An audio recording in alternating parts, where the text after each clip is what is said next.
7 to 6. I'll get.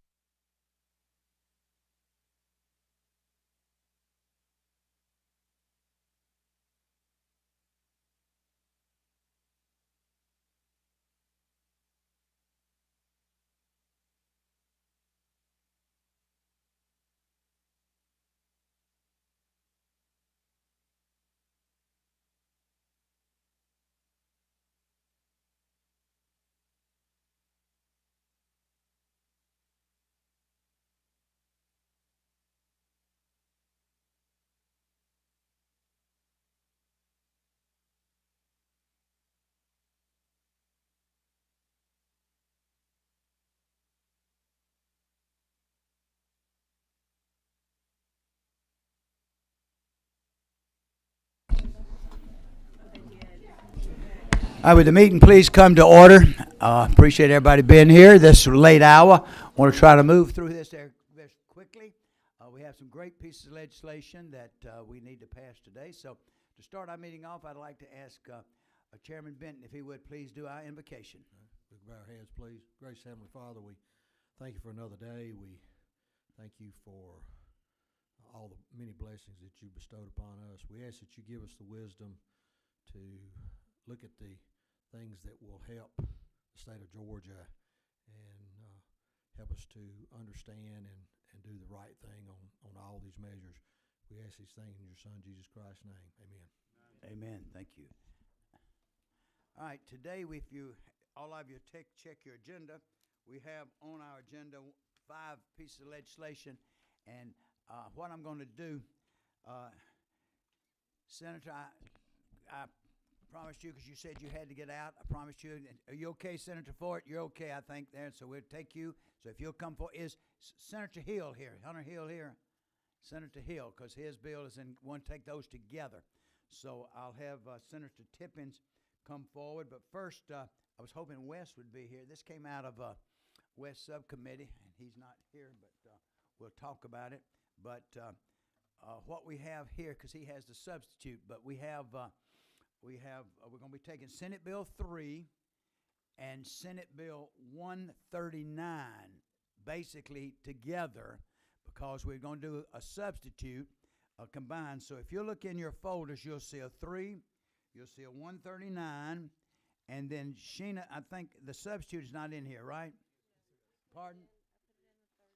It's you what? It's in the folder. The substitute's in the folder. So Senator Tippins, what I'm going to ask you to do is go through what your bill does, and then, do you know Senator Hills well enough you can comment on it? Yes, sir. All right, so if you'll just do yours, then his, and then we'll do a substitute and tell the changes, okay? Okay. Senate Bill 3, I'll give you the quick version of this bill. The intent of this bill is to look at those courses that are career-oriented and structure them in such a way that they will have a more recognized and higher valued credentialing. The difference in these courses and traditional CTAE courses, or the requirements for all CTAE courses, are that these courses are industry certified and are guaranteed in 3 areas that the shops or the classrooms that the courses are delivered in meet the industry requirements in terms of equipment. The curriculum meets the industry requirements, and also the qualifications of the instructors. They are industry certified. They also industry also has input into the testing in terms of mastery. The credentialing in these courses guarantees that the academic proficiencies are met in terms of rigor, and also the mastery of the skills that are requisite in these particular courses. There are several industries that have already made great strides in a credentialing process. These bills, these courses have been especially fertile in the areas of technology or other emerging areas in the economy, the construction industry, the automotive and equipment industry, the maintenance and repair of those, as well as the food service industry. right now, many different credentials exist in those 4 particular areas. That's not an exclusive list, there are others. But these are the areas that lend themselves to this credentialing process.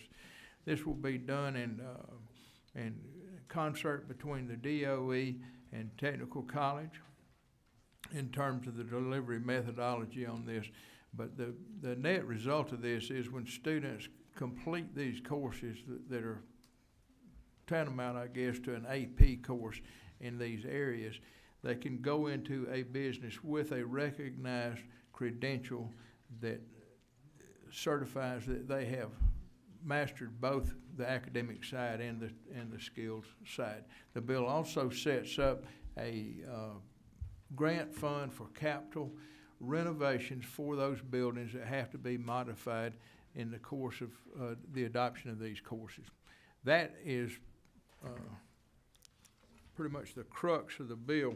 The change of 139 that was added to this provides for the addition of other pathways that may be added to this. If you look on line 52, the DOE has already approved a pathway in energy and had asked us to go ahead and add that number 17 on line 52 as energy because that pathway had already been approved. But on line 64 through 68 says local school systems, charter schools, and college and career academies shall be authorized to develop and submit additional pathways, including recommended content standards for consideration by the State Board of Education. The Department of Education shall review and recommend approval or denial of any new pathway to the State Board of Education within 90 days of submission of such pathways for consideration. This was the part that came out of 139. It provides for additional pathways. It's not guaranteed upon submittal, but it has to meet the quality criteria for the credentialing program, and that's the only difference. Yeah, if you look on 139, members of the committee, Senate Bill 139, on the back page of the original now, the blue sheet, on line 31 through 35, that was added, where Senator Tippins just said, that was added on line 64 through 68. That's the only change to the 2 bills. We combined those 2 bills. Does that, anybody understand that? 139, his original bill, Senate Bill 3, was left unchanged except on line 64 of his original bill. If you look at the substitute, we added on the back of 139, lines 31 through 35, added that to this original. That's the substitute. That's what it is. Everybody understand? All right, I see a question. 26. Thank you, Mr. Chairman. Can we ask questions about the substitute? Anything you'd like. And if we would, let's start talking about the substitute because that's what it is, okay? If everyone would look at the substitute, Senate Bill 3 substitute, that's what we'll be discussing from now. That is LC 7041S, 7041S. That's the substitute we're discussing. Okay, Mr. Chairman? Senator, appreciate you bringing the bill. On the first page, on line 18, I'm glad to see that we're doing that not in kindergarten through 5. Appreciate that. Well, we feel like that with the emphasis that all parties are putting on the mastery of reading and mathematics proficiencies in elementary school, some people say it's never too early to start talking about careers, but we were having about 2.7% of our time in terms of scheduling taken up with the aspect of career awareness. I think that time is better spent in the basic proficiencies that we're looking for in elementary school to prepare students to be better prepared for careers. Okay. And I think in grades 6 through 12 we have plenty of time for career. And that's not to be exclusive of that or say that it can't happen. It just is not a state mandate. Okay. Follow up, Mr. Chairman. Yes, sir. On page 3, line 94, where we have changed the age 16 to 15. Yes, sir. Will that not be a problem because 15-year-olds don't have a driver's license and they'll have to get a work permit? Mr. Chairman, I don't remember why that was changed, but there was a reason for that, and I think it may have come out of the, when we passed the, Senate Bill 2, I think it was, I forget, there was a House member that had an issue because their kids could not participate. In the move on when the age ready, of and that 16, was move on 10th when grade. ready. They were, some of them were 15, and they were upset because their children couldn't participate at 15. And they said their parents may have to take them, but they still, I remember that. To me, that's still a problem, Mhm. that they don't have a driver, and they have to get a work permit at 15, correct? That's right, but I think with the changes, I believe with the changes in the workman's compensation laws that we had last year, that would allow for these programs. Okay, one final question, Yes, Mr. sir. Chairman. Still on page 3, where we put the Department of Education shall review and recommend approval or denial of any new pathway to the State Board of Education within 90 days. Is that enough time for these people to do this, 90 days? This was language that was agreed upon by the DOE, and they felt like, I think they agreed to that language, so that they can speak to that if you'd like. Isn't that true, is Gary here? Is that true, Mr. McGivney? Yes, sir. We try and get it done within 60 days, so the 90 days should not be a problem at all. All right. Okay. That answer your question? Thank you. Thank you, Mr. Chairman. All right, the next that had the light on was 17. Thank you, Mr. Chairman. And Senator, I know your bill is primarily about proficiency, and I should have already asked you this question. But if you look on lines, beginning on line 270, we're talking about assessments in 6th, 7th, and 8th grades. And this is not really my question, but I'm just going to throw this out. I think some of these assessments need to be done in high school, again, because kids change from the 8th to the 11th grade so much. But I see on line 272 that you've added career demand inventories. Is there some reason why career aptitude is not there? Well, I think you know my love for looking at career aptitudes, and we've looked at that. Right now, we do not have an aptitude assessment to do in 8th grade. I think one of the issues that we had in trying to do good counseling, and I think, if I'm not mistaken, this language is lifted directly from the Bridge Bill, but the career demand, I think, not only when you look at aptitudes, you also need to look and see, what jobs are available, Sure. what price range are they in, what can you expect to reasonably make in these fields. And I think the whole aspect of several years ago when we started doing the pilot work on the Youth Science Initiative, which is an aptitude, which I think in time we will have something down at the 8th grade level, or either change the requirement in the Bridge Law to declare a career pathway by 8th grade, which at the time that was a totally uninformed decision in the vast majority of the cases. Not only do we try to help kids understand what their innate strengths and weaknesses are, but also in the careers that match up with their strengths and weaknesses, what the expectation of career demand can be in terms of development of the workforce pipeline. Okay. Thank you, sir. Number 2. That's all right. Yes. Reverend Hi, Stovall. thank you, Senator, Chairman. I have a question about, does this change the requirement for the kids to go on to Georgia Future and register their pathway?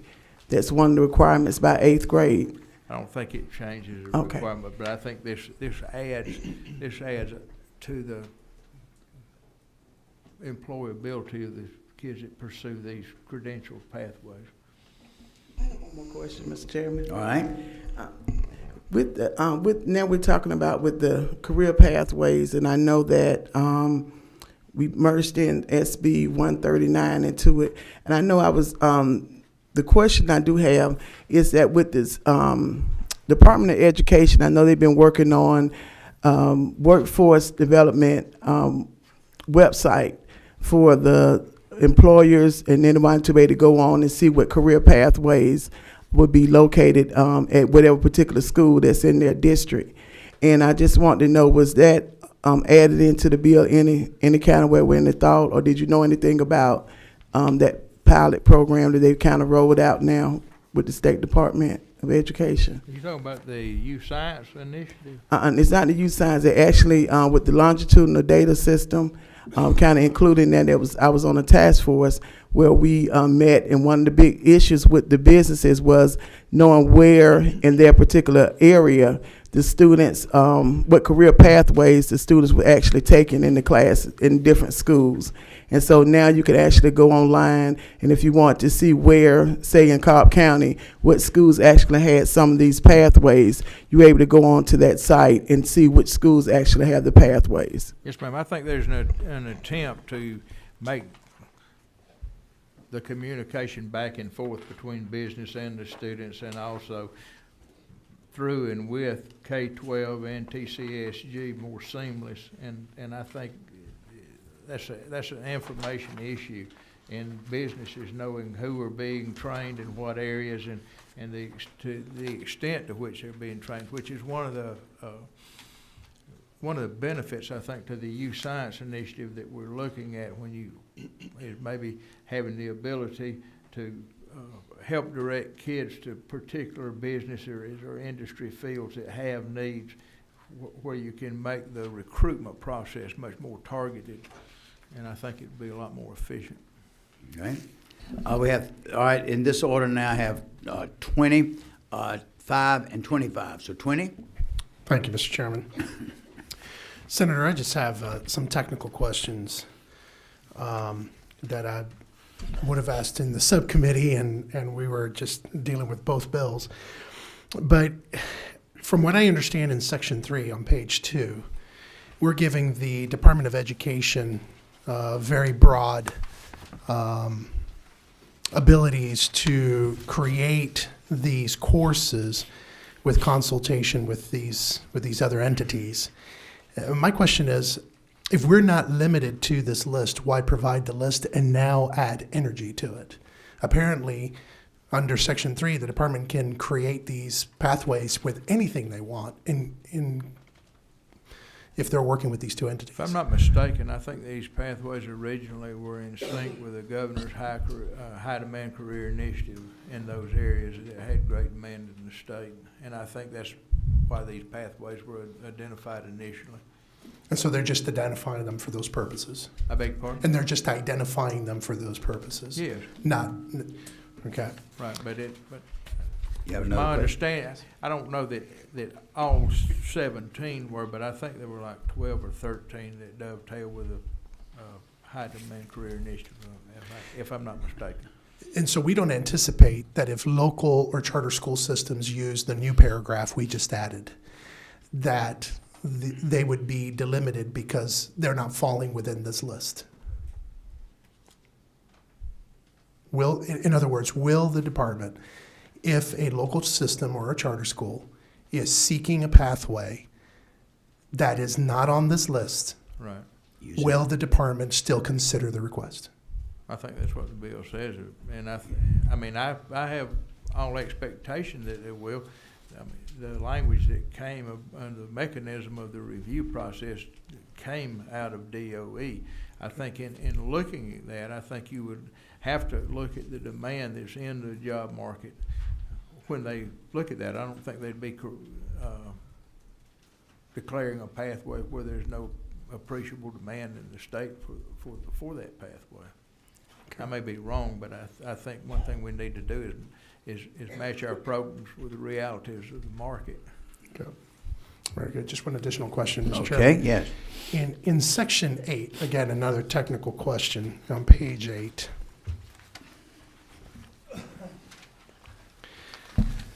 Okay. I noticed that on line 272, we are amending new language saying "and career demand inventories." But we haven't changed the date.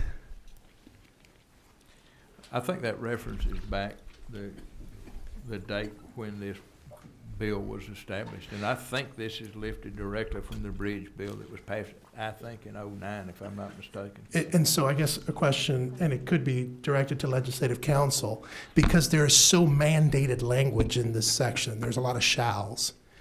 Can someone say, because it says now, and career demand inventories, but you did not provide that in 2010 and 2011, could that be a cause? Let me let Betsy comment. Betsy, can you comment on that? Because she had a question about it. I mean, I see what you're saying, I don't think you could actually say that though, because this wasn't on the books, that particular phrase wasn't on the books in 2010, 2011. I mean, we could update the date if you wanted to, but it also, kind of for historical purposes, lets them know, when this did start and if they were students, because these kids would still be in school right now, so when that applied to them. We could break it out separately and say, beginning with this school year, then career demand inventories are provided, but I think from a practical perspective, I think It's not gonna, I think it's clear what's. okay, all right. Did I get your question? All Sufficient. right. Number 5. Thank you, Mr. Chairman. I'm on Chairman line Carter. 68 with the 90 days of submission of such pathway for consideration. And I'm not sure, forgive me for being late, I was in Senate Finance, but I think I'd like to hear from DOE if that's doable, if you can do 90 days to completely go through the pathway. I don't know is that doable, Gary? Our aim is to review those with. Would you come to if you would, step up to the mic where everyone can hear. Reverend Carter, ask you a question again, please. Okay, I'm on line 68. My question has to do with 90 days being sufficient Yes, ma'am. to review or deny a pathway. We try to do that within 60 days currently, so we don't feel like the 90 days will impose a difficulty on the department. And then my second question, if I may, Mr. Chairman, Yes, ma'am. is on line, I've lost it, line 322. Again, a date question. December 31st, 2017. Is that too early, or is 18 a better option? We would do well with 18, but we'll do what we have to do by 17 if that's what's in the bill. Okay. What do you think, Mr. Chairman? I'd be fine with 18. I mean, I think it's gonna take time to get it implemented. I think the idea was to get this up and running, but I'm not sure. I mean, it's probably not gonna start until July 1 anyway. I'm not sure how much conclusive data you're gonna have. You're not gonna have conclusive data on the whole class or grade level, so, I mean, I'm fine with 18 if you wanna move to 18. I do have one more, if you All don't right, mind. yes, go ahead. Okay, thank you. I'm on now line, so work-based learning, which would be the 15-year-olds, and you may have covered this already. Yes. I'm wondering about the, I'm actually a work-based learning coordinator at Lowndes High School. That's part of my job. And I find it to be a struggle when you have 16-year-olds who do not have a car, or do not have, line 94, excuse me. Thank you. I'm just wondering about the 15-year-old. Yeah, that question, you came in a little late. Yeah. Representative Chairman Benton had those two same questions that you had, both exactly the same word about them. Never mind. No, that's okay. No, since it came up, that's something we may want to debate. I'm just being practical as the work-based learning coordinator. No, we may want to debate that. That's a good, because that's twice it's come up. Okay. Well, in talking about SB2 last year, I think one of the House members had an issue, said that their son was gonna be eligible when he was 15 years old because of when his birthday fell, and they wanted to open it to 15-year-olds. I'd like to ask Ms. Howerton if there was a legal issue. It seems like there may have been. David, let Betsy, that's right, stay right there. Betsy, comment on that, yeah. I'm sorry, Say that again. 16 to 15-year-olds on line 94. I know that was an issue in SB2 a year or so ago, but was there another issue that we had in making that change? We had a request from someone, and I don't remember who it was. yeah, I thought they were already serving 15-year-olds in work-based learning programs, but I could be wrong about that, is that? Well, I know we So, specified. I don't recall the policy reason behind that. You're saying a child who's a junior in high school and is 15, my child falls into that, her birthday is in August 11th. So she started as a junior, and she's 15 for 1 week. So the intent of that is to allow her to be a work-based learning student as a junior in high school. I really think the change was to bring this into compliance with what we're doing under SB 2, because that was changed from 16 to 15 at the request of the House. Okay. Gary, do you have a comment about that? That's our understanding, and. Sir? Yes. You didn't know you was gonna be up and down, did you? Yeah.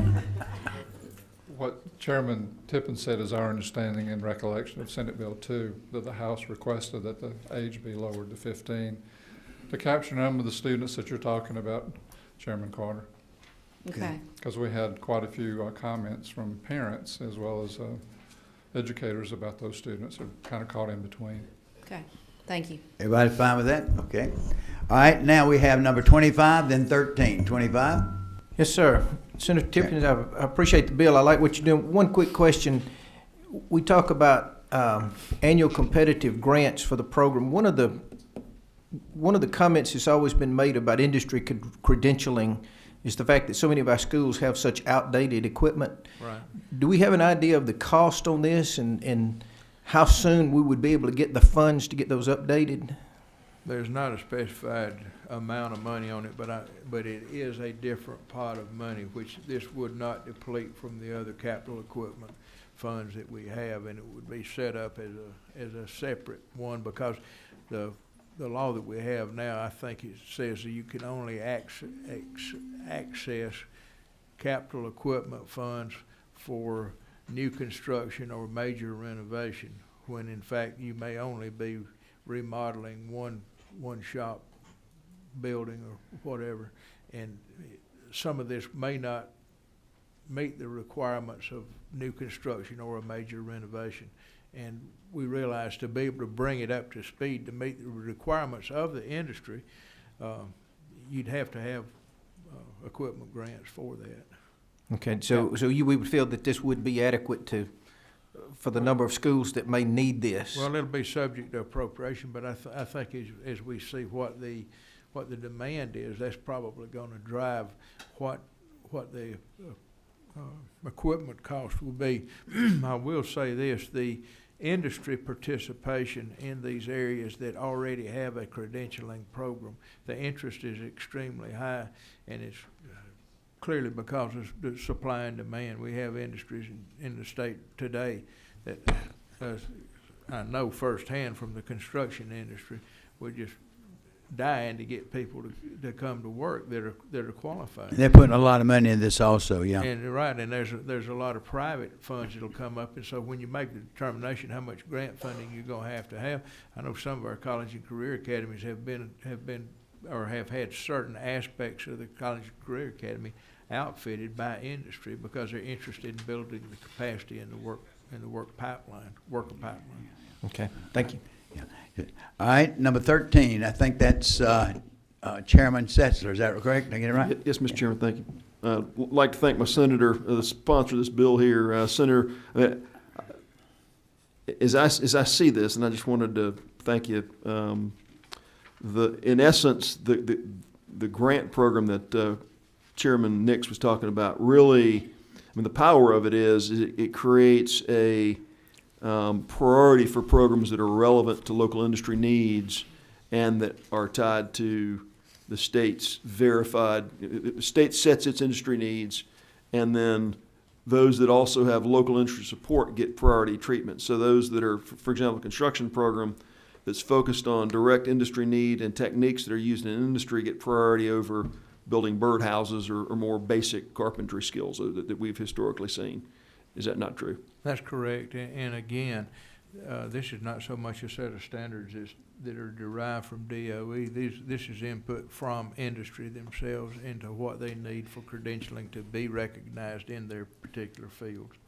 So in essence, Mr. Chairman, we're putting a carrot out there. There's no stick here, but there's a carrot that says if your programs are relevant to what industry needs and what the state needs, you're going to have priority treatment in these programs. So what it does is incentivizes Right. the high schools to let 15-year-olds in and have relevant programs as opposed to just the program. And encourage our industry to come in. Mr. Woodall, you out there?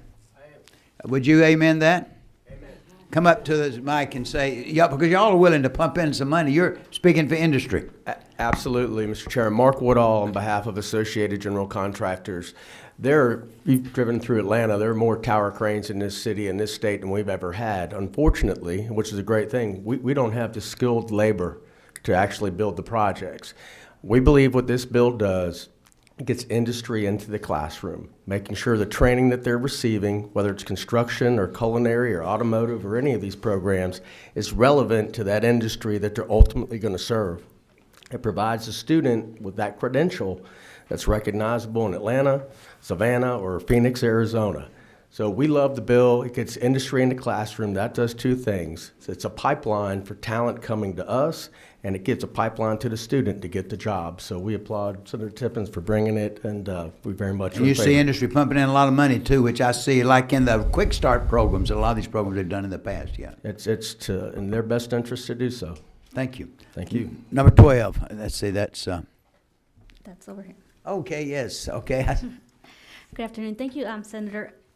So there's under Section 10 on line 339, there's priority for the reform grants given to chronically low-performing schools. But similar language I did not find under Section 6 for the competitive grant, particularly as we're talking about equipment. We have priority given to local programs that demonstrate local industry support and partnerships. But that is one of the concerns that we always have in low-performing schools tend to be low-income neighborhoods that don't have that industry support or don't have industries readily available or readily available partnerships. So would it be possible to have similar language under Section 6 as Section 10 of simply prioritizing low-performing schools without the requirement of there being readily available local industry support? I'm sure it would be. I mean, I'm certainly not opposed to it. I think the whole idea is to build workforce and wherever that demand and the demand for the courses and also the demand for the vocations may be. Okay. All right, now we have answered all the questions. I've had a couple of questions asked, a couple of suggestions, so now it's to the will of the committee. I think what the posture I'm taking is we may have a amendment or something that I think may be there. So what I want to do now is get a motion on Senate bill. Now listen, 3 as amended and by Senate Bill 139, but we're dealing off LC 33-7041 substitute. So I'm going to take a motion on Senate Bill 3-7041S. I want to take a motion. Do I have a motion? I have a do pass all over the place. Do I have seconds? Everywhere. Now, do I have any discussion, recommendations, or whatever? So at this time, 26. Thank you, Mr. Chairman. I listened to what everybody's had to say about this age, but I really would like to see that age raised to 16. Out of my area, most of my kids ride bus. It's going to be hard for them if they don't have a car or their families don't have a car and they're not 16 to be able to get to this. So I'd like to ask for committee support in raising the age from 15 back up to 16 as it was originally. I would like to ask our legislative council, I got your, do you see that would mess up anything in the original language? All right, would you make that, are you making that as a formal motion? Yes, more motion to. All right, on if you'll line keep 90 up with the motion, with the amendments, we have a motion that we amend. Go ahead, make it now. On line 94, we changed the age back to 16. All right, on 94, that we change the age from 15 to 16. Do you object? No. All right, I have a motion that, I mean, that's just his rec, now we haven't voted, I'm just taking amendments right now. So no discussion, I'll come back. All right, do I have any other amendments? Any other, all right, number 5. I'm just taking amendments right now, then we'll come back and discuss them. let me get that. 18. All right, go ahead. Line what? Line 322 to change the date, the year 2017 to 2018. All right, line 322, is that right? 322, to change the date, From 2017 to 2018. 17 to 2018. Did you get that, Betsy? All right, that's the second. Do I have any other amendments? Now, if your lights are on, I assume you're wanting to make an amendment. All right, 12. That is line 180 to amend to add a priority for competitive grants shall be given to chronically low-performing high schools. Similar language that's on line 133, that's on line 339. Betsy, did you get that? Okay. Say that again. To amend line 180 to include language similar to line 339, which states priority given for grants shall be given to chronically low-performing high schools. All right, that's the third amendment. Do I have, all right, I assume you have an amendment now. 13, do you have an amendment? I'd like to speak to one of them, Mr. All Chairman. right, we'll let you speak to it. Anybody having another amendment? All right, I'm taking all right. Now, we have 3 amendments. We're taking them in reverse order. The first one is from, all right, the first one, Betsy, if you'll give them to us, if you could stand and just give us the amendments, the third one, and then we'll take them there and have discussion and motions in seconds, all right? Okay, so the third one would be on line 180, adding language to the effect of and to chronically low-performing high schools. All right, you see, you heard the amendment. Do I have, from Representative Lopez, we have an amendment. Do I have a second to her amendment? I have a second. Any discussion? Anybody want to discuss that amendment? Number 14, you have a discussion to that amendment. All right? If you would, hit your button where I can get you. All right, there you go. Yes, would you repeat that, because I didn't hear the word priority? It's already there. Earlier in the sentence on Okay. line 178. Okay. So it would be basically priority to the language that's Priority is already there. and then adding also priority Okay. to chronically. All right, we have the amendment. We have a second. All right? All in favor of the amendment? And read it one more time, Betsy. All right, adding at the end of line 180 after the word need and to chronically low-performing high schools. All right, have a motion and a second. Any other discussion? All in favor indicate by saying aye. All opposed, like sign.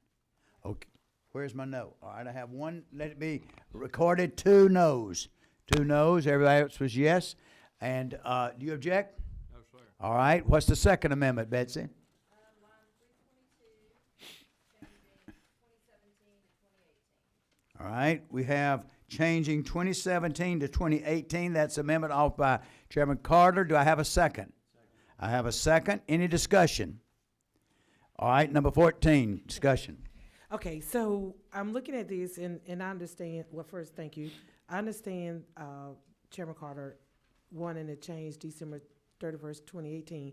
But if the Department of Education is providing this information from the previous year, so by December 31st, 2017, they're providing us information from 2016.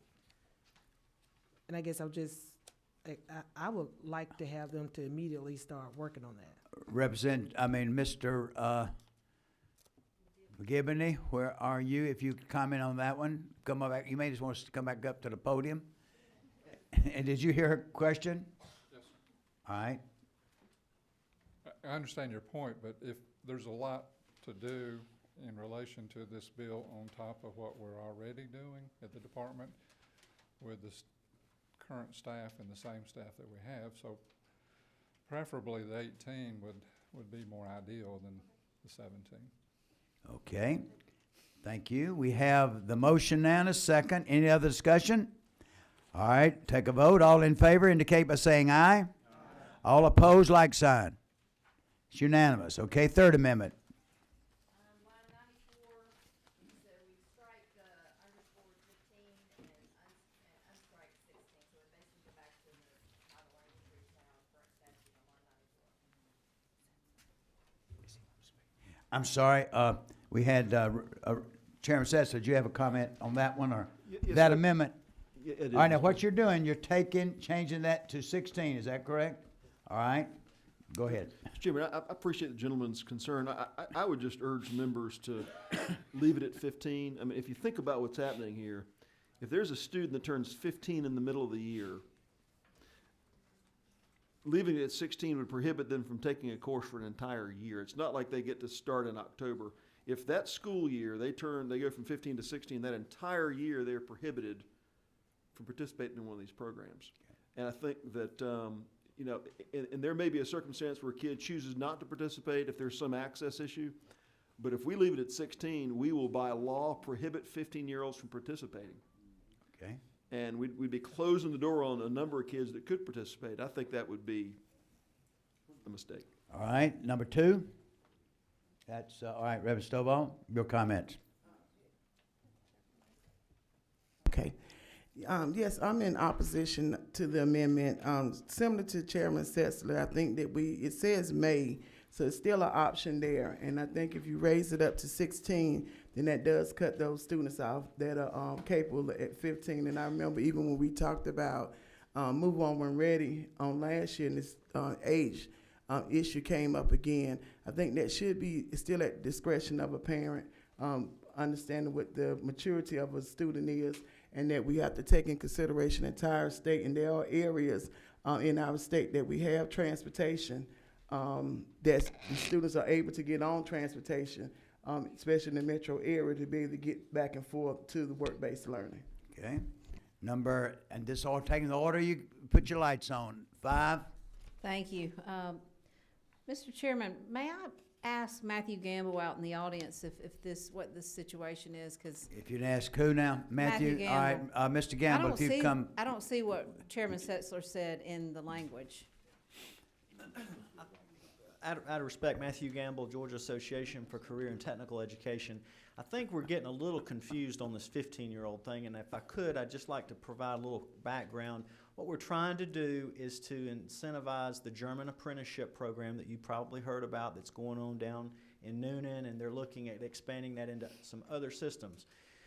What we really need is a way for the German apprenticeship model to be approved to allow a 15-year-old student, but not for all work-based learning students, because the other students that are in the program that are 15-year-olds have a lot of other issues to deal with, like the transportation issue and, of course, the work permit issue. And Dr. Leah Folds here from Griffin Spalding Schools is a work-based learning coordinator, and she can speak directly to that, but I certainly know, Mr. Chairman, that's up to your discretion to allow that public comment. So I don't know if you'd want to hear from her about this and how the 15-year-old issue is actually. The chairman will give them 1 minute. Okay.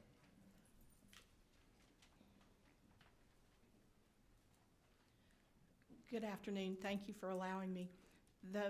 Bringing 15-year-olds into the work-based learning program can be problematic. It can be problematic from an academic standpoint because they're immature, more so than most other students when they're juniors and seniors. It can also be an issue of driving. You're having to have parents now that can transport students to work. They've got to be able to leave school early. Not every parent can leave school early to get their child to work. Then we've got to deal with insurance, and there are just a host of other issues. For the German apprenticeship, and that's why this piece was put into place to begin with, that's a different issue. We're looking at a true European model of apprenticeship and getting students ready for post-secondary placements with workers, or with employers. When we open this up to 15-year-olds across the board, we're now bringing in a whole host of every other employer that a student might want to go work at that doesn't fit the same requirements of a German apprenticeship. So now, instead of truly moving a student to a post-secondary credential through an apprenticeship program, we've opened it up to every employer across the board that might be in a community. So you're in favor of leaving it? I'm in favor of limited language that prescribes this German apprenticeship program. That is the reason this was brought back. But you're in favor of changing the 15 to 16? From keep the language as it currently is. The 15, yeah. At 15. with the notation that it is For the German for the apprenticeship, German right, right, apprenticeship right. program. Yes, sir. Okay, thank you. Mr. Chairman, I Yes. need clarification on the 1 year that Chairman Setzler said, because I still don't see that in the language. All right, And I've could you- never heard that before. Rev. Setzler, could you, you're number 13, right? 13, yes, sir. And I appreciate the question. It's, I mean, the language says any student age, it would be, say, 15 or over in public school, may enroll in a work-based learning program. What we're saying here is it's permissive. There's no requirement to do this. There's no duty to do it. But if it says you have to be 16 to enroll, I'm looking on line 94. If it says you have to be 16, you may not enroll if you're still 15 but almost 16. All we're saying here as a legislature is we're kind of getting out of the way and saying there are circumstances under law where a 15-year-old may. That doesn't mean the program's going to be offered. That doesn't mean the school has to do it. The school may say, in our school, this program only limited to 16-year-olds. But we as a legislature are saying there can be conditions where you may allow 15-year-olds. And I think that's good policy for us to do. But nowhere does it say that it's for the year. So if a student is 15 and turns 16 in August, the student can enroll in work-based learning in January for the second semester. It doesn't say anywhere that it's for the whole year. Yeah, if you're in a block scheduling situation where you turn 15, in December, you can definitely enroll in January. But if you're in a year-long program, and you turn 15 in December, you can't enroll in August for a year-long program because you're not 16 yet. So what this does, to me, it's permissive, and it opens the door for circumstances like the lady alluded to, maybe a German apprenticeship or another one, but it opens the door enough for this to happen as a possibility. Okay. All right, what do you have to add to to it, 19? Thank you, Mr. Chairman. And I spent 13 years in Germany, and those kids are graduating from college at age 19. Graduating from college. I didn't say apprenticeship programs. They're graduating from college at age 19. The other thing is that in regards to transportation, I concur with my other two colleagues that it's optional. They may do it. So as a parent, if I decide or elect that my child can participate in this program, then certainly one of the considerations that I would take is, number one, can I afford for it? Is my child mature enough to do it? And am I going to be able to provide transportation for that child? All right, number 26. 25. Yes, thank you.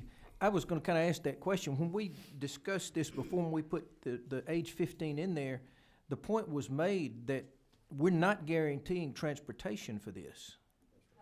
So if you sign up, you've got to know whether or not you can get there. So I think the idea of leaving it at 15, understanding that it's got to be provided, is a good idea. So, all right. I just wanted to make that point. We don't have to guarantee them transportation. No, we're not doing that. We're just saying Okay. they can, that's right. All right, now I have 26, then back to 5, and that's it, okay, 26? Thank you, Mr. Chairman.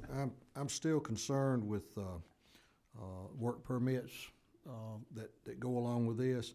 And it's nice for the metro folks to talk about transportation, but if you're out in a rural county, there's not gonna be the transportation. It's either gonna be you're 16 and can drive, or your parents are the ones that are gonna have to take off from work and drive you to wherever it is you're going. And you can say that that's voluntarily, but that's not what we're here for, is for it to be voluntary.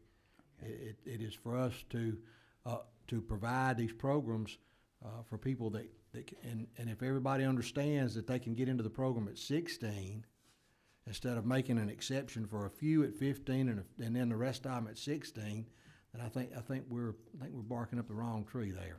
Thank you. All right, I have two more questions, that's it. So 5 and 13, so 5 and then 13.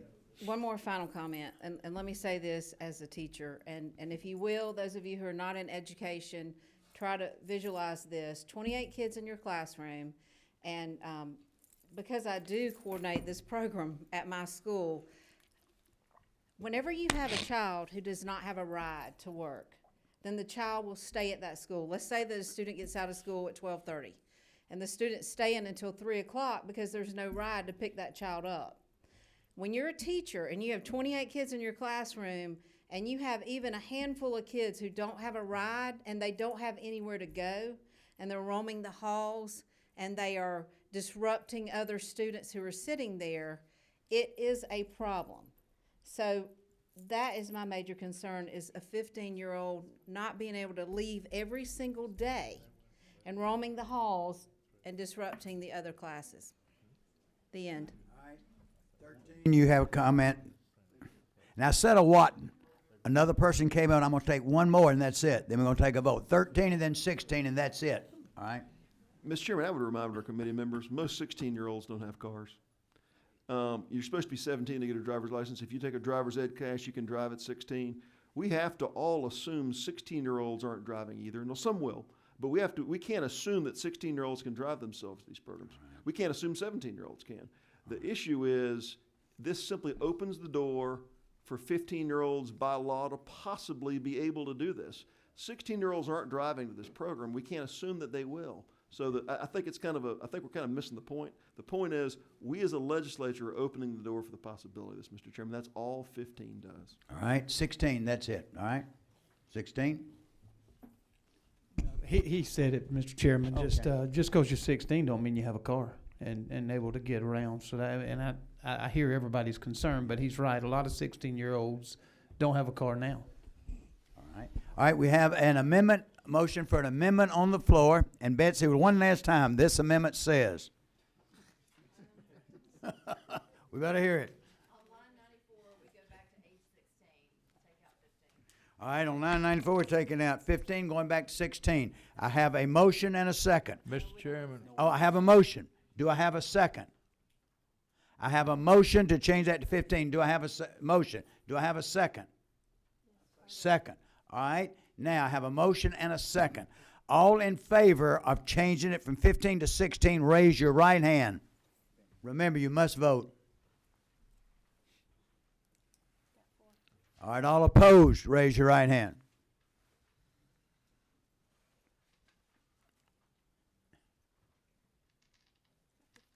All right. What is the count? 15. All right. So it does not pass. So as right now we have, and what you're doing, we have a motion on the floor to pass Senate Bill 37041S. And Senator Hill, your bill has been amended to this. We want you to know Senator Tippins did a great job, and I sure appreciate what you did earlier. And I'll never forget it. I appreciate you. Thank you a lot. And we do. And good to see you, Irene. Hey, good to have you, Ms. Munn. We certainly appreciate you. But did a good job. So we have a motion and a second. All in favor. Now we have two amendments as Senate Bill 7041S as amended. Remember, the first and second amendment passed. All right. Indicate by saying aye. All opposed, like sign. It's unanimous. Good job. Good job. Okay. Now, don't take this long, but you can do your next bill. Now, you don't have that long. All right, moving along quicker. I'm sorry for belaboring that conversation. I'll try to do better Good this Lord, time. Senator. All right, Senate Bill 211. I'm going to give you a Cliff Notes version Yeah, of the this. Cliff Notes You'll version. recall last year we passed Senate Bill 364 that had to do with testing. In that bill, we mandated that there be formative assessments developed for the first and second grade in reading and mathematics, and they would also have a summative conversion component.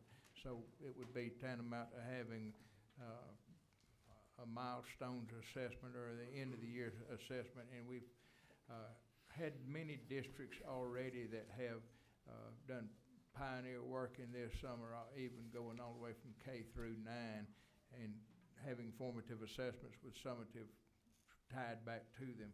This bill, the first part of it on the first page, picks up from it the mandate for the research-based formative assessment on line 19 says such research-based assessment shall be selected after consultation with local school systems. The idea behind that is that before the state would come up with a test for that, they would be consulting with these districts who have already had some experience in this and trying to utilize the knowledge that's been gained. Also in this, there has been repeated questions throughout our listening sessions this past year about, could there be alternate assessments to milestones? I know the answer, well, you could do it, but you still had to have, I think ESSA required that all of those tests the state had to use the same assessment. All of that is in flux right now, and I think the Senate and the House have agreed to drop many of the accountability measures that were under ESSA. So this is truly a changing landscape. The intention of this bill is to try to use the work product that's already been developed and see if it's possible to use multiple assessments or from multiple vendors, understanding full well that the governing portion of this would be the state standards, and as long as we would measure against the state standards and knew that we had comparability, that would be in there. That's not covered on the first page, but that's the concept. But behind all this, really trying to build in efficiencies in our testing regimen that we have in the state, and not have to give duplicate tests if we have one set of tests that will give us the information that we need for managing. I'll direct your attention to line 71 on the back. Well, let me back up a minute. The page right before that on line 60 and 61 says if authorized to establish and operate an innovative assessment system, pursue it. That just says basically we do it in compliance with federal law. But in compliance with federal law, going to line 71, the new language says the State Board of Education shall direct the existing assessment work group, and that is the ESSA work group that's working through DOE, to pursue maximum flexibility for state and local assessments under federal law. Such maximum flexibility shall include but not be limited to utilization of nationally recognized college and career-ready high school assessments, provided that comparability can be established pursuant to paragraph 2 of this subsection, and it goes on. So this is directing the DOE to charge the ESSA work group to pursue maximum flexibility, and secondly, under number 2 on line 82, the State Board of Education shall conduct a comparability study to determine and establish the concordance of nationally recognized academic assessments, including but not limited to SAT, ACT, Accuplacer, and I think also probably AP courses as well. And this is an attempt to, federal law, I have been told, already allows this even prior to the actions that have been taken for this to take place through 9th through 12th grade, as long as there is a comparability study. So, you know, you're measuring the same body of knowledge. I think the idea behind this is it doesn't make much sense to have an end-of-course test if you have another test that's been given that may be even more stringent than the one that's administered. And again, it's an efficiency issue, and also a move toward trying to get testing as closely aligned to the end of the teaching period as possible to maximize the number of instructional days. Senator, would it be correct in me saying that basically what we're doing here, we're instructing Melissa or her department from the State Department? Is that correct? I think Melissa's here. Dr. We're- Fincher. With Dr. Fincher, she is wonderful. She is wonderful, Dr. Fincher, to study what's happening throughout the state with the formative testing and early grades, to travel the state and see what they're doing with others, to work with this group that's looking at testing with our new federal guidelines, and to give some recommendations for next year. Is that what we're doing? And to pursue maximum flexibility. Maximum in doing this, flexibility. Because so many times we have ideas we want to change and say, well, we can't do it, federal law won't let us. And we want to see what we can really I- give, right? I do think federal law allows for us to petition to be a demonstration state in the development of this, and we need to pursue. And we're not that. mandating anything, we just ask her to look, and then we'll deal with it next year. Is that correct? Based on her recommendations? Well, it does mandate a comparability study. Well, to what be I mean, the undertaken. study though, but we're not, yeah. That's correct. The study, yes. All right, number 4, yes. Yes, sir. Thank you for bringing this bill. So, just very clearly, we're saying that possibly we go to a situation where we'd be replacing people. Different schools could not do milestones, but do another assessment instead of milestones. Is that correct? Well, they cannot do that under current practice and maybe even under current law. I think 3 through 8 does have different guidelines than maybe what federal law has for high school. But I think the problem is if you embrace the idea that you need formative assessments that are more frequently given, that gives you feedback quicker. It lets you direct instruction.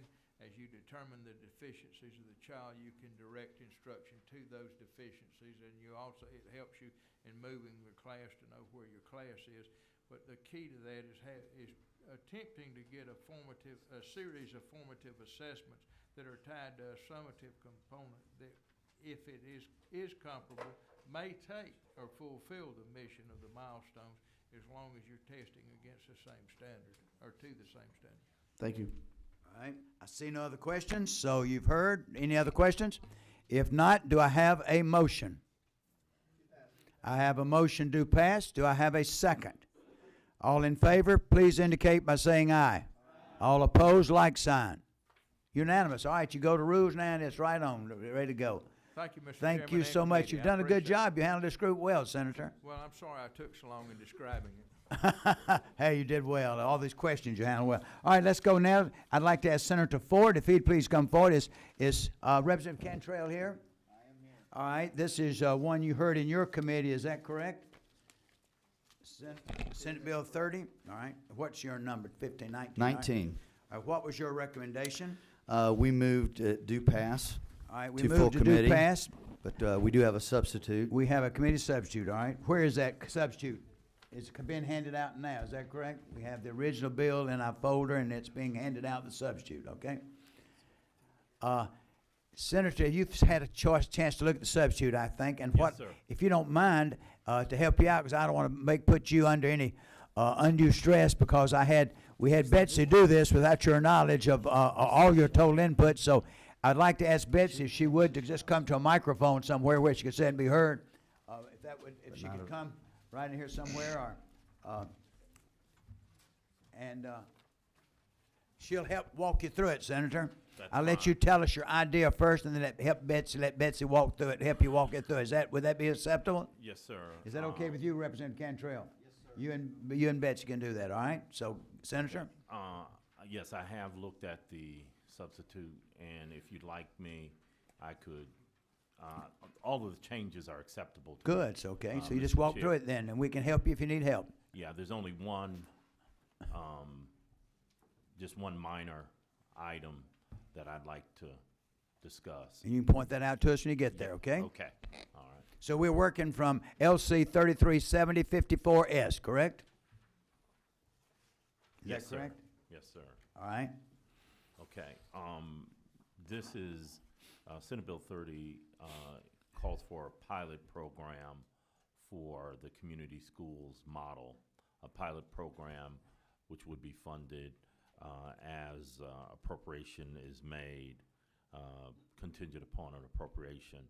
The community school model has as its core the idea that public schools, whether it be a charter or regular public school, make partnerships with community organizations, the faith community, the business community, philanthropic community, nonprofit community generally, and in low-performing, low-income neighborhoods, schools, the wraparound services are critical.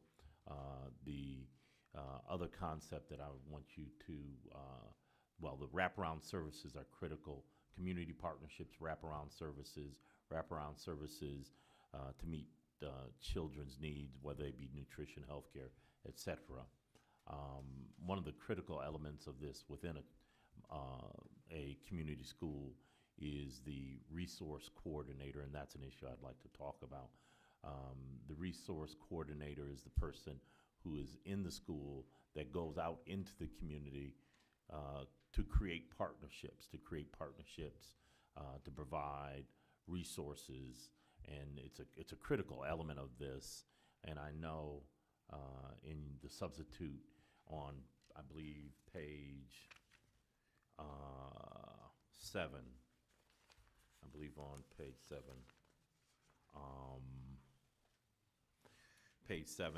the first line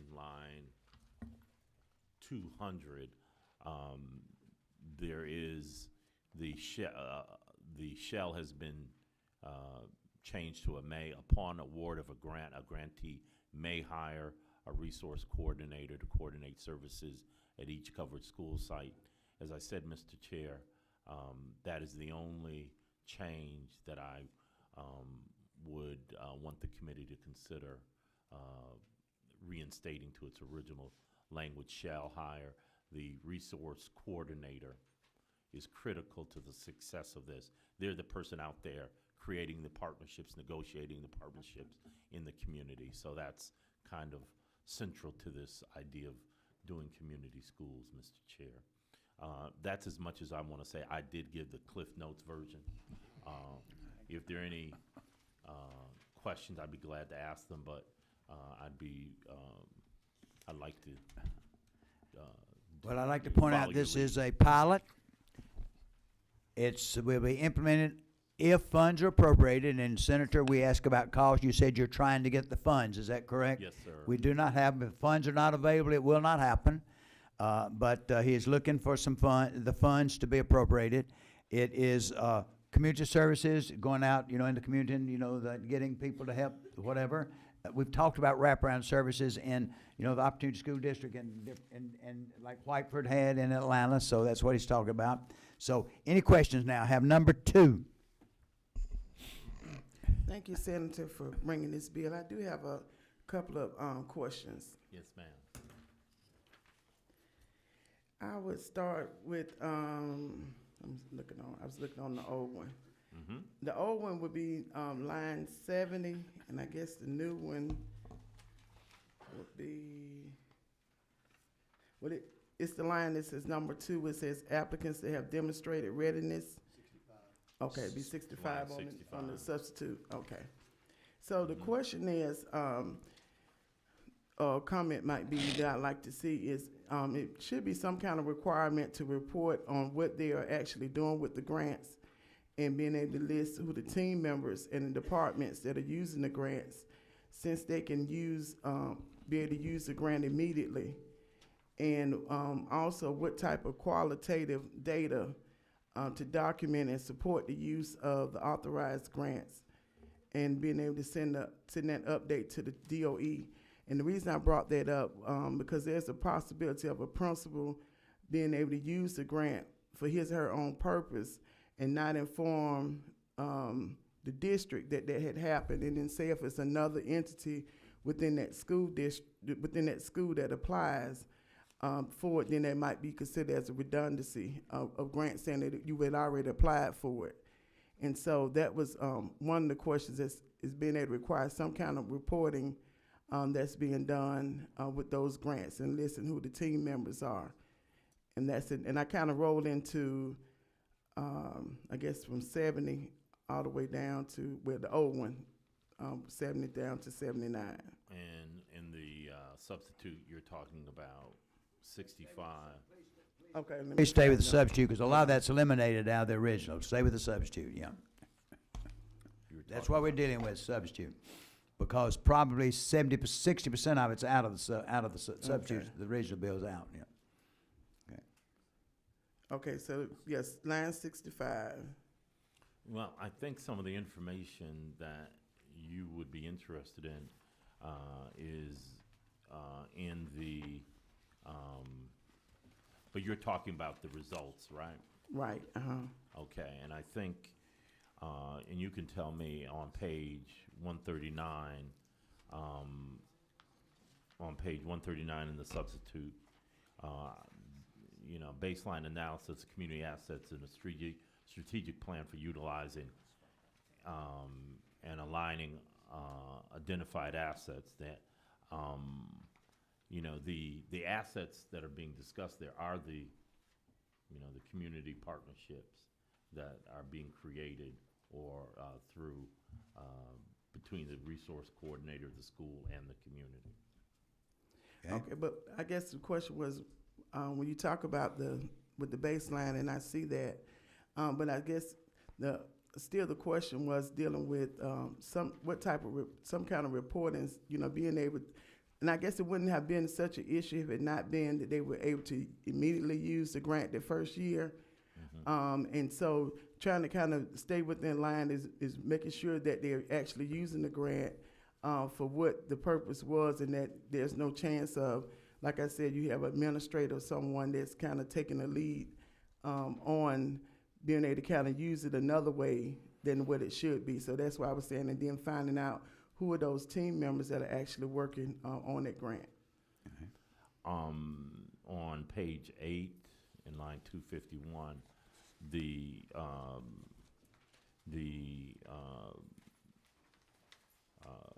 a report at the conclusion of each grant term, each grantee spearheaded by the lead partner agency and supported by the school leadership team shall submit to DOE, make available at the covered site and on its website, a report describing efforts to integrate school programming. Now, it seems to me that what you're asking for could be included in that report afterwards. If you have language or any ideas on how to.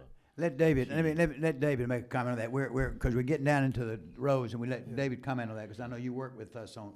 Certainly, and Representative Stovall and Senator help me with this, but as we understand it, that line 65 from the discussion in subcommittee was that there are those that are ready to implement the program. They don't need planning. And so therefore, what we're doing in that section is allowing them to use those grants immediately to implement the programs they've planned for. Because I believe before it was saying that they were required to use that first year for planning. What we're saying here on line 65 is that they are not required to use it for planning. They can implement the program immediately. So if they're implementing the program, they're reporting on the program. Well, yeah, it's in here in the old version. It did say No, shall not don't be stay with the reported. old. Go with the new. No, I was Okay. I was commenting back when he Okay. said that they made changes, but it was already Oh, that I it got said you. it did Okay. not require. It I shall got not be required in the Okay. original one. But- Anyway, it was already in there. It said shall not be required. Correct. And in line 67, it says shall not be required. It's the same language. 67, yeah.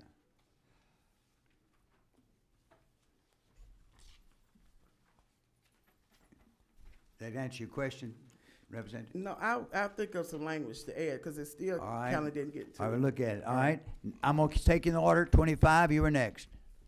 Yes, Senator Ford, thank you. Two quick questions. We're saying this is a pilot program, and does a pilot program need an end date? Do we need to sunset it at some point in time? I know on line 74 it says the grant shall be for a term of 5 years. Is it the end of that grant period, the end of the pilot?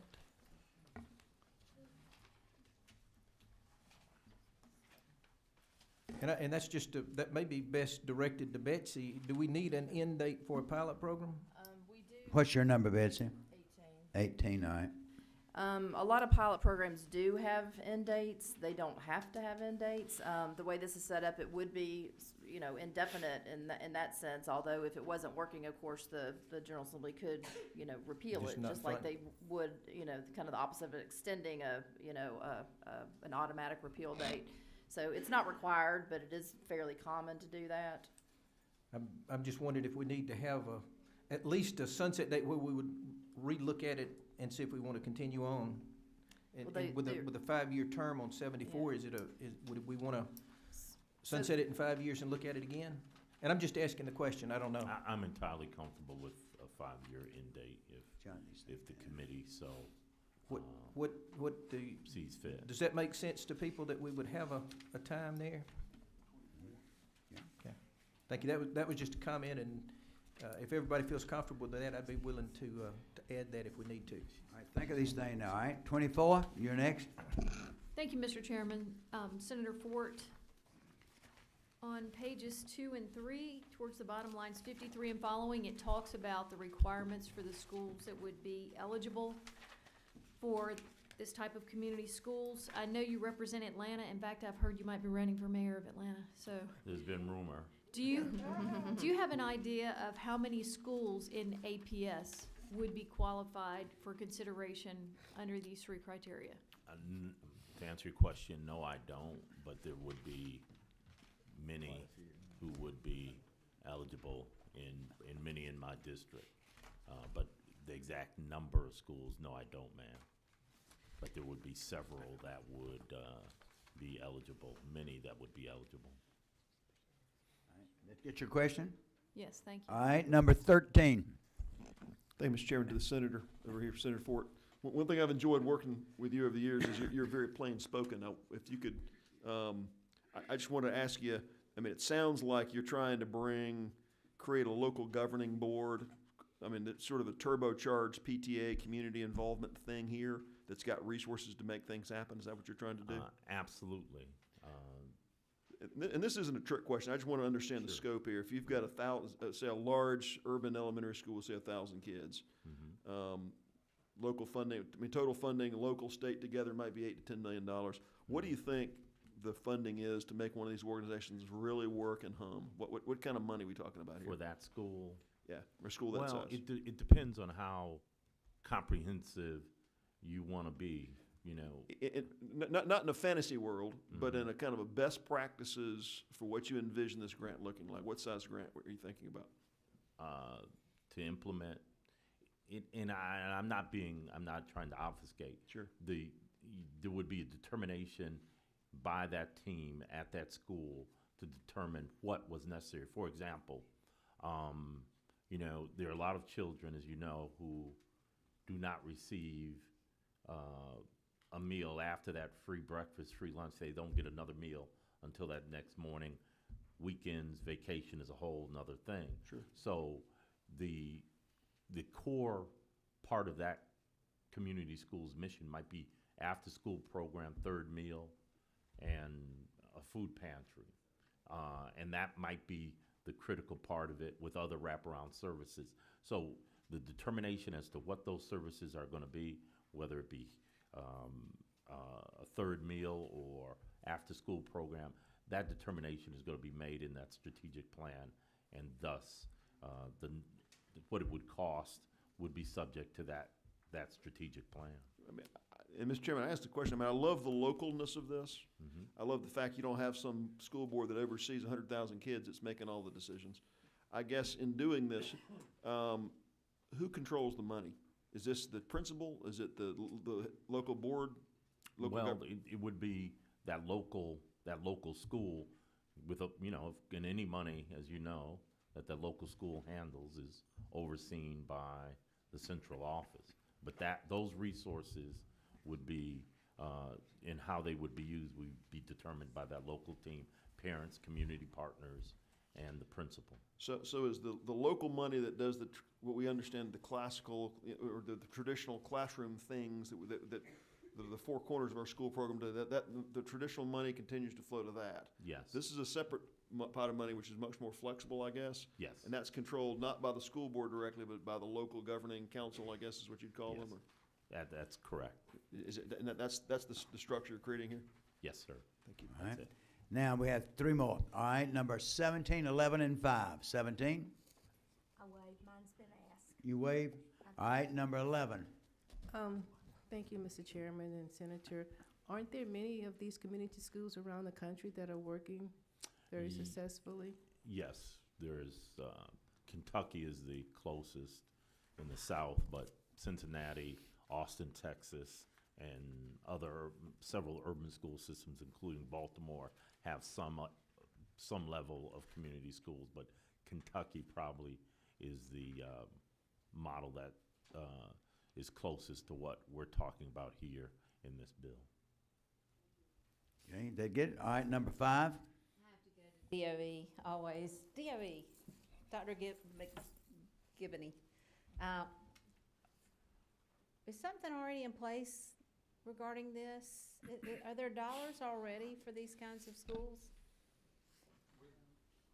We do work with Community in Schools program across the state. There are several school systems that use Community in School programs for various reasons, for after-school programs, for enhanced academic support, a number of models, a number of programs within the Community in School model.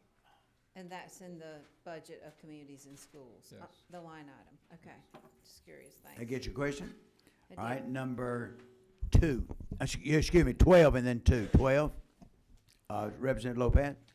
Senator Ford, thank you for bringing this forward. I just wanted to point out that the Gwinnett GAE had reached out to me and is strongly supportive of the bill as it passed out of subcommittee. So Okay. thank you for bringing Thank the bill you. forward. You're welcome. That it? Okay. Number 2. All right. All right, I had another question on. Question now. Yeah, this is a question. Last time you went on, give me a question. All right. Question. All right. On line 42, what is that meant with, it says the fiscal agent, well, line 44, for the lead partner agency, and I thought about that. I think someone was asking a question about who would be the overseer of the money. And so what is meant by that lead partner agency? Because it said join the school to manage. Mm-hmm. Yeah, the community school model envisions a lead agency in the community, which would be a partner, but the most important partner, the partner that would be most active. And as far as receiving funds, that lead partner agency would serve as the fiscal agent, receiving those funds. But so that's where the lead partner comes in.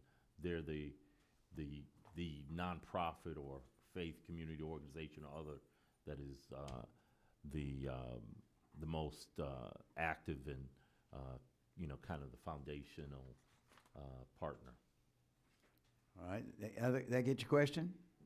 I was just trying to figure out what would be the difference, and when I heard the question about the school receiving the money, and then now you have a fiscal agent, so it might be a conflict as was with, when you say the fiscal agent for this, which monies are you talking about that this fiscal agent will handle versus the school being the fiscal agent for funds that are coming to it? And I understand that what you're saying is that there might be a conflict, and I'm more than willing, to strike the lead partner as the fiscal agent if necessary. If you think that would help your comfort level. I'm just trying to get some clarity on it. All right, you could do that, all right? Number 24. Thank you. On line 291, talking about reports to be submitted, this says that report can contain information about local budget savings, if any, resulting from implementation of the program. What exactly does that mean? Is that talking about you might save money to the local district or to the local school? I think both. The one of the issues that report would include is whether the model, the programming that's involved would, save money. For example, just very simply, if if a child is opposed to, being sent to referred to a outside service, and that service is provided in-house in the school, is there a saving to the school system? I think that's an important part of this, whether this model, costs more or costs less than, the regular schools. So the cost-saving element to it, and whether or not it saves money is, I think, very important.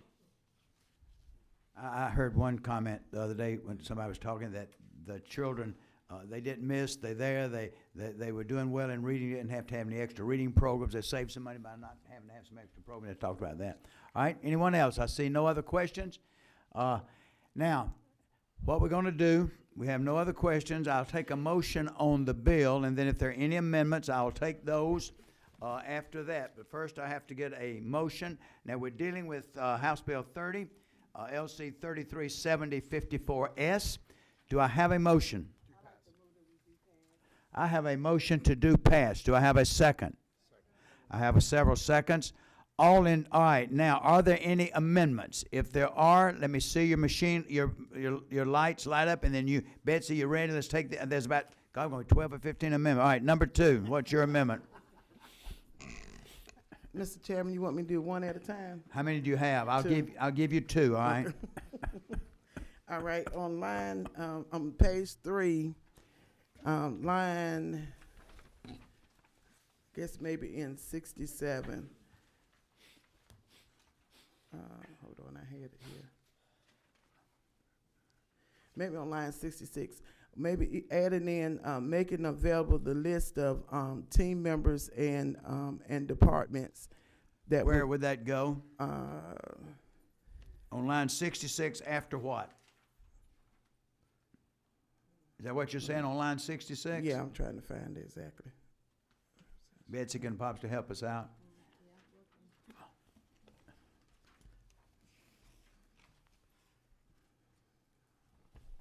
All right, have your amendments ready. While you're looking at it, let's go to 13. 13, Thank you, Mr. Chairman. this is an amendment, right? Yes, sir. Wanted to ask the gentleman if he'd see this as a friendly amendment.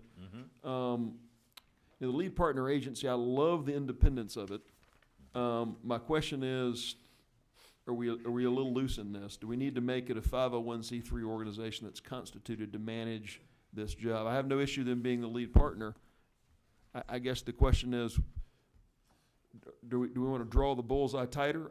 If that's not friendly to the gentleman, I'm sure there's things you've considered that I've not. I wanted to ask you that. Yeah, I'm wondering if there is a business or a business in the community that wants to be that lead partner agency. You know, would we preclude a business that has resources, that has a commitment to this model? Would that preclude a willing partner being a lead agency? And I asked the question because, you know, I can imagine yourself, maybe if a business, good actors are in there, we feel good about it. Maybe an actor that you're not happy with what they're doing, are we having businesses receive public dollars and do things we're not happy with? I can imagine a circumstance almost like a charter. I mean, charter schools have 501c3s, they have disclosure responsibilities, they have. All right, what's your suggestion? Mr. Chairman, I'd like to make an amendment to. All right, what is it? All right, go ahead, you have the right. What's your amendment? Lead partner agency shall be a 501c3 nonprofit organization constituted. I'd strike the words to the organization that joins the school. To strike those words to the agent that joins the school. So they would read, lead partner agency shall be a 501c3 nonprofit organization constituted to manage and lead the work of developing and sustaining the community school plan. The lead partner shall serve as the fiscal agent. So, you know, all I'm doing is I'm striking those words and I'm putting in shall be a 501c3 nonprofit organization constituted. You have that, Betsy? Yes, sir. Betsy, I want to be sure she had it. All right. You have it? You okay? I do, but can I make a comment? Yes, you may. We use the word organization there on line 42. I think if we use the term community organization, which is at the top of the page, it gets the nonprofit part, which I think that's supposed to be the community organization anyway. All right. Well, again, the community organization requires they have been in existence for 3 years. I guess what I'm contemplating is that for a particular school, you constitute a nonprofit that's purposes are that. Okay. You know, I can imagine some existing community organizations that are great, others that are not.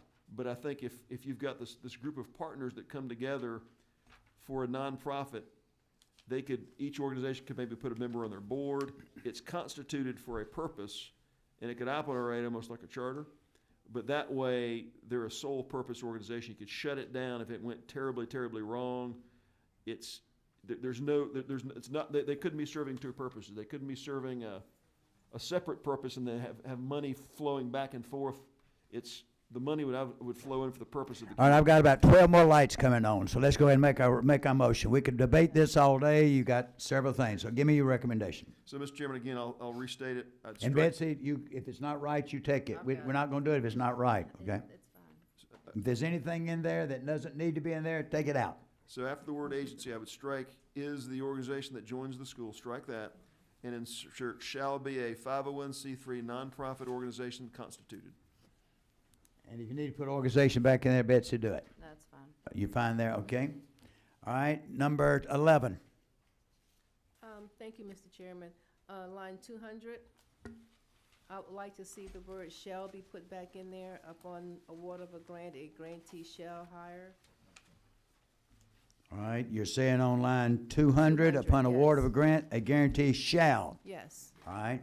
Betsy, you got that? I've got it. All right. Next, 25. Yes, Mr. Chairman. And I would have to ask council, but I would like to sunset it in 5 years. I would assume that maybe December 31st, 2022. Okay. And it would assume that it would come after line 238 Or 328? or 328, yes. Right, we'd add a new code section. The next one would be 20-2-646. Say this article shall stand repealed on December 31st. You said 2022? Yeah, that would be Okay. 5 years from the end of this year, so. Okay. Okay, got that one? All right, number 18. 18. Oh, that's Betsy. Number 14. Did you have 14? Do you have oh, no question, all right. All right, that's all. Any more amendments? Any more amendments? Number 2, all right. You ready for yours? Give them to us. Okay, on line 66, after Ann submitted a community plan, shall make available a list of individuals participating in the implementation of the grant. So shall make available a list of individuals participating in the implementation of the grant. Got that, Betsy? Is that okay? All right, give it to us again. Okay. On line 66. Right after, when it says submitted a community school plan, so right after that, shall make available a list of individuals participating in the implementation of the grant. Is that it, Valencia? Yes. Representative Stoll, that's all? Okay. Got that. All right. Now, Representative Casas, what do you have to contribute? All right. No, Mr. Chair, I was just, once again, trying to look at that amendment, but I guess if it's okay on line 66, that's fine. It's just that what I was pointing out is on page 6, under 20-2-643, the plan itself has to include the entire school leadership team, and if you look on line 175, the community partners are also listed. So the plan will contain those names. But if there's no problem in adding it on line 66. What do you think, Betsy? You think it's Well, it depends on if she's talking about the community partners, then I think it is already covered, but she used the language individuals, so are you? you're talking about partners or individuals, Valencia? Individuals. Okay, So we need it. All right. Okay. All right. Now we have 3 amendments or 4 amendments. No. All right. What is it? On page 8, adding to section 4, it'll be 4.1, between lines 264 and 265. It would say, an accounting of how the grant funds have been expended pursuant to subsection A of code section 20-2- I think that's 644, and the comprehensive community school plan. You're talking about line what now? So it's page 8, between lines 264 and 265. All right, 264. All right, between there, after program, right? Right. So let's say 4.1. It'll be 4.1. Is that right, Betsy? I don't know. No, Valencia, I don't think it can be that. Are you on the are you on the substitute now? Mm-hmm. All right. No, we were just gonna insert another thing that that goes into the report that the grantees do, and it would Okay. be a list of where the grant funds go, and it refers back to page 7, So- which lists the things that All right. it's been on. So, Okay. So you're just gonna do that? They can do, that's fine. Okay. that's fine. And All that's right. 4.1. All right. Right. A new 4.1. New Yeah, just gotta 4.1. slide that in. All right. We have the amendments now. 26. What do you have? 25. What do you have to offer? Chairman, I had originally said a 5-year, since it's gonna take them a little while to get going, I'd like to make that sunset a 6-year sunset, instead of December 31st, 2022, make it 23, because it's gonna take them a little while to All right. get this thing up and running. All right. That's all right with the author there, I think that Okay. would maybe, so make Yeah. it 2023. All right. Thank you. All right, now we have the amendments. All right, let's take the last one first. All right, let's go. We have a motion, and we have, what, 5 amendments, all right? 5 amendments. Okay, Betsy, give me the last one.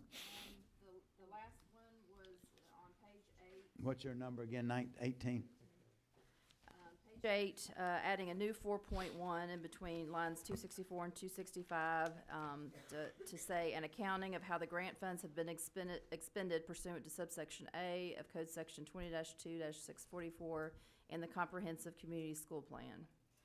All right, you hear the amendment? Do I have a motion? Do I have a second? Have a second. All in favor indicate by saying aye. All opposed? Okay, second amendment. Right, but Nix's, was it Nix's, yeah? I thought Sunset. we had Representative Was it Stovall's Nix? Which one was it, Nick? Representative Stovall's. Stovall, oh, I'm sorry, Reverend otherwise- Stovall. That's, well, no, but she was the last two, that's right. She wasn't first, she was last, okay. Go ahead. All right, on page 3, on line 66, insert after school plan, new language that says, shall make available a list of individuals participating in the implementation of the grant. All right, I have a motion. Do I have a second? Do I have a second? Second, I have all in favor indicate by saying aye. All opposed? All right, passed. Y'all have to speak up right here, okay? Now, the next one. On page 10, we're gonna add a new code section at the very end of this, new article that says, this article shall stand repealed on December 31st, 2023. All right, I have a motion. Do I have a second? All in favor? All opposed? Like sign. Okay, passed. All right, next. Okay, on page 7, on line 200, change the word may to shall. Okay. All right, we have on there, change the word may to shall. Do I have a second?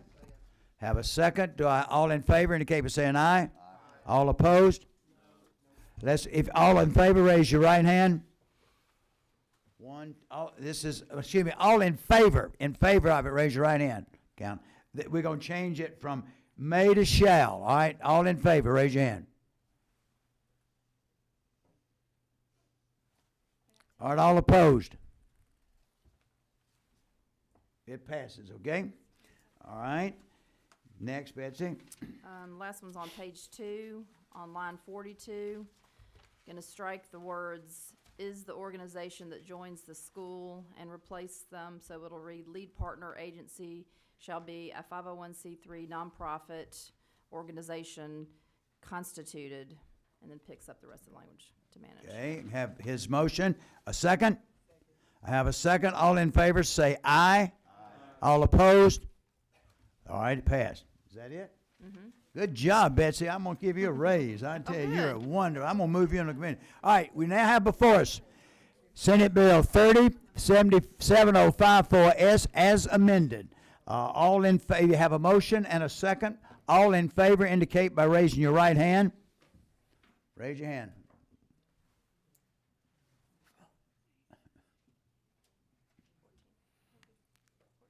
Got them? Yep. All opposed? All right. You got it? Okay. Senator, who do you have carrying it? Have you picked anyone in the House yet to carry it? I really appreciate it if you could. No, I'll have to get you. We'll talk about it. I don't care him, Bill, but I'll get with you. We'll find you somebody then. Let me know. All right. Okay. I appreciate it. I may get some of my, we need somebody on the committee. We'll get you somebody. We'll talk about it then. Okay. Good Thank deal. you, sir. All right. I Thank you. appreciate you. Be glad to take care of you. We'll take care of you. Thank you. All right. Next. Senator Jones, come up here. I apologize to you, my friend. You've learned more than you want to know. I'll tell you what. All right. Representative Cantrell, you heard this bill. And Yes, sir, we what is did. your recommend? What number are you? I'm number 19. We amended the bill in subcommittee, and then now I have a substitute for that amended bill. Has the senator seen the substitute? I have, Mr. Chairman. Do you agree with it? I do. All right. So what's your recommendation? We recommended that it do pass to full committee. And what's the number of the substitute? 70, oh wait, do I have the substitute? Just give me the Social Security. We have the substitute yet? No, they're giving them out now. We don't have it. All right, I'm sorry. And we'll work from the substitute. It's 7046S. And if you could basically just tell us what the bill does, Senator, and then we'll talk about, have Representative Cantrell tell about the changes, all right? Thank you, Mr. Chairman and members of this committee. The language in this bill is repeated in the various subsections. I would start by looking at subsection number 1. And again, this bill does not interfere in any way with the hearing process. What this bill does is, for current law, it provides that it is preferable to reassign disrupted students to alternative education program rather than suspend or expel them. And this bill would require that disrupted students who are subject to the mandatory attendance requirement not be suspended or expelled without assignment to an alternative education program. It also gives a duration period of no more than 2 semesters. It also provides a provision down toward the end on line 25 on page 1 that students assigned to alternative program for serious offenses would have the right to request a hearing after 2 semesters in order to return to a regular classroom. And the language of this bill is repeated in the various subsections for consistency, Mr. Chairman. Yeah. One of the concerns that I had and that others had is I believe in local control. And there seems to be a problem as one of the speakers spoke representing one of the, I think Gail, working with Gail, as you said, that some of the schools seem to be abusing this and some children may be being expelled or suspended more than they should have possibly. But again, we felt like it's still a local decision, but we wanted to make people aware. Is that not correct? That's correct, Mr. Chairman. And can you tell me basically, Betsy, I'm gonna bring you back up here if you could help us, Betsy. And I'd like to ask Gary to come forward if he would, up to the mic, because I want to talk with Gary too while we're on this, because I want to be sure everybody understands what we've done, Gary McGivney. But what we've done in this bill, Gary, because we were saying they shall, they will, and we were really doing some mandates for school systems. We want to make them aware. So Gary, can you tell us exactly what we've done with this bill? It says preferable. We've changed this to word from shall to will to preferably. It's preferable that they do that. And Betsy, can you tell, is that what we've done in the bill basically in West Cantrell? Right, that's, yeah. We restored the language on line 17, the current language in state law about that it is preferable. And then throughout the rest of the law, the new language went from shall to it is preferable in several places, including both the encouraging essentially a hearing after 2 semesters, and that that not exceed the 2 semesters, their initial expulsion. And one of the concerns that was had was the fact that it was limited in what they could do in some cases, and we felt it'd be preferable to do that if you could, but they didn't have to do it. Is that correct, Senator? That's correct, Mr. Chairman. Any other comments? No, sir. Any other comments? No, sir. All right, any questions to this bill? Number 17. This may have been taken care of with the eliminating the mandate, but I'm interested in your rationale for only 2 semesters. The average time that a student is sent to alternative school, according to DOE, it's about 2 weeks. And I did not want to interfere in any way with the schools and whatever policies they may have in place. And it was the general consensus of all of the stakeholders that worked with me on this particular legislation that 2 semesters would be more than adequate. Now that is not, that was why we went to preferable, because that was one of the concerns that now in very severe cases, they left it up to the system. Is that correct? And they listed it, but we wanted to be sure that preferable is preferable if you could, but they still, the system, that's up to the local system and their hearing officer. Any other questions?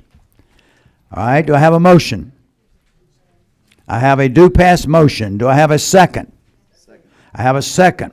All in favor of Senate Bill 152-7046S, substitute, please indicate by raising your right hand. All in favor?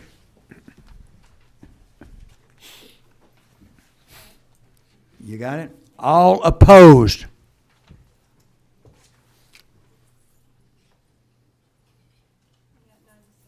Nine passed to 6 against. It passes, Senator. Thank you, Okay. Mr. Chairman, members of this committee. Have you decided on anyone that you would think should carry the bill? I leave that to the discretion of the chair. You ask around, and we'll see what we can work with you, all right?